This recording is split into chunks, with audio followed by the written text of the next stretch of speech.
సాక్షాత్తు శ్రీకృష్ణ పరమాత్మ అర్జునునికి ఉపదేశించిన ఆధ్యాత్మిక వైభవం శ్రీమద్ భగవద్గీత. సకల మానవాళికి ఏహలోక పరలోక శుభాలను కలిగించడమే కాకుండా మానవ జన్మకు సార్థకం చేసేది శ్రీమద్ భగవద్గీత. అటువంటి భగవద్గీత యజ్ఞాన్ని కొనసాగిద్దాం, తరిద్దాం. ఓం నమో భగవతే వాసుదేవాయ. నారాయణుడైన ఆచార్య శ్రీకృష్ణ పరమాత్మ నరుడైన అర్జునుడికి ఉపదేశించిన శ్రీమద్ భగవద్గీత విశ్వమానవాళికి అమృత సందేశం. అటువంటి పరమ పవిత్రమైన శ్రీమద్ భగవద్గీతలో ద్వితీయోధ్యాయం సాంఖ్యయోగం. శ్లోకభావ అమృతవాహినికి స్వాగతం. దేహినోస్మిన్ యథా దేహే కౌమారం యౌవనం జరా తథా దేహాంతర ప్రాప్తి ధీరస్తత్ర న ముహ్యతి.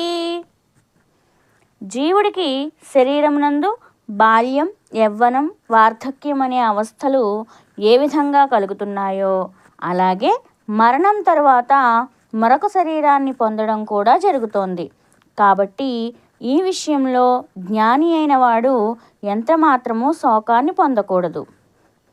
మాత్రా స్పర్శాస్తు కౌంతేయ శీతోష్ణ సుఖ దుఃఖదాః ఆగమాపాయినో నిత్యాః తాం స్థితిక్షస్వ భారత. ఓ అర్జున, ఇంద్రియాల యొక్క శబ్ద స్పర్శాది విషయ సంయోగాలు ఒకప్పుడు శీతలాన్ని, ఒకప్పుడు ఉష్ణాన్ని, ఒకప్పుడు సుఖాన్ని, మరొకప్పుడు దుఃఖాన్ని కలగచేస్తూ ఉంటాయి.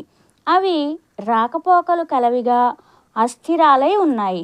కాబట్టి వాటిని ఓర్చుకో. యం హి న వ్యధయంత్యేతే పురుషం పురుషర్షభా సమదుఃఖ సుఖం ధీరం సోమృతత్వాయ కల్పతే.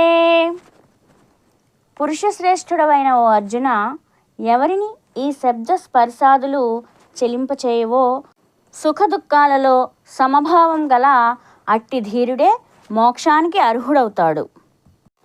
నా సతో విద్యతే భావో నా భావో విద్యతే సతః ఉభయోరపి దృష్టోంతః త్వనయోస్తత్వదర్శిభిః.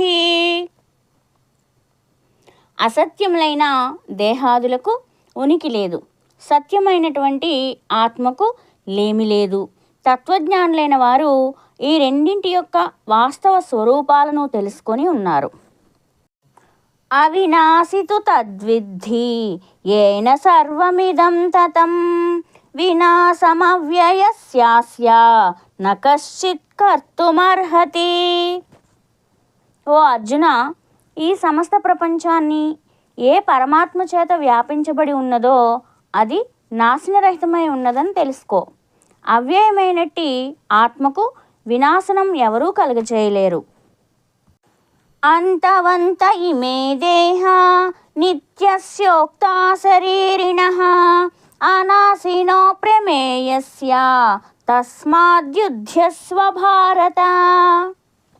ఓ అర్జున, నిత్యమైనది, నాశనరహితమైనది, అప్రమేయమైనది అయిన ఆత్మ యొక్క ఈ దేహాలు నశించేవిగా చెప్పబడినవి. కాబట్టి ఆత్మను గురించి కానీ దేహం గురించి కానీ శోకాన్ని విడిచి యుద్ధం చేయుము.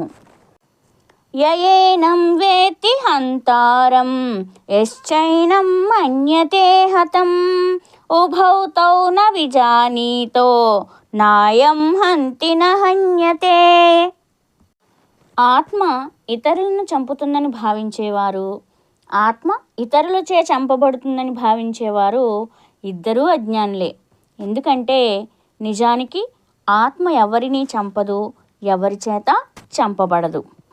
న జాయతే మ్రియతే వా కదాచిత్ నాయం భూత్వా భవితా వన భూయః అజో నిత్యః శాశ్వతోయం పురాణో న హన్యతే హన్యమానే శరీరే. ఈ ఆత్మ ఎప్పుడూ పుట్టడం లేదు, ఇదివరకు లేకుండా మరలా ఇప్పుడు కొత్తగా పుట్టేది కాదు. ఆత్మ జనన మరణాలు లేనిది, శాశ్వతమైనది, పురాతనమైనది, శరీరం చంపబడినా ఆత్మ చంపబడడం లేదు. వేదా వినాశినం నిత్యం యయేనమజమవ్యయం కథం స పురుషః పార్థ కం ఘాతయతి హంతికం. ఓ అర్జున, ఈ ఆత్మను ఎవరు జనన మరణాలు లేనిదిగా, నాశనరహితమైనదిగా, నిత్యమైనదిగా తెలుసుకుంటారో అట్టివారు ఏ విధంగా ఒకరిని చంపగలరు? వాసాంసి జీర్ణాని యథా విహాయ నవాని గృహ్ణాతి నరోపరాణి తథా శరీరాణి విహాయ జీర్ణ న్యన్యాని సంయాతి నవాని దేహి. చిరిగిపోయిన పాత బట్టలను విడిచి మానవుడు కొత్త బట్టలు ఏ విధంగా ధరిస్తున్నాడో అలాగే ఆత్మ శిథిలమైన పాత శరీరాన్ని వదిలి కొత్త శరీరాన్ని ధరిస్తుంది. నైనం ఛిందంతి శస్త్రాణి నైనం దహతి పావకః నైనం క్లేదయంత్యాపో నశోషయతి మారుతః. ఈ ఆత్మను ఏ ఆయుధాలు ఛేదింపజాలవు, అగ్ని దహింపజాలదు, నీరు తడపజాలదు, గాలి ఎండింపజాలదు.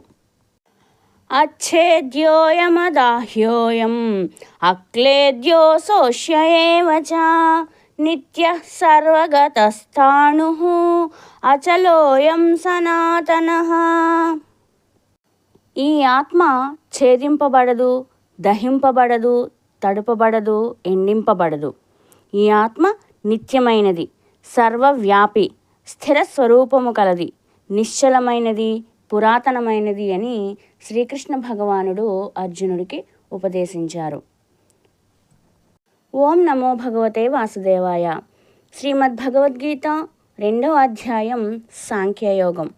ఈ అధ్యాయంలో మిగిలిన భాగాలను వినడానికి, శ్రీమద్భగవద్గీతలో మిగిలిన అధ్యాయాలను వినడానికి, అలాగే తెలుగు సాహిత్య ఆధ్యాత్మిక విషయాలను తెలుసుకోవడానికి ఈ ఛానల్ని సబ్స్క్రైబ్ చేసుకోండి. శ్రీకృష్ణ అర్పణమస్తు.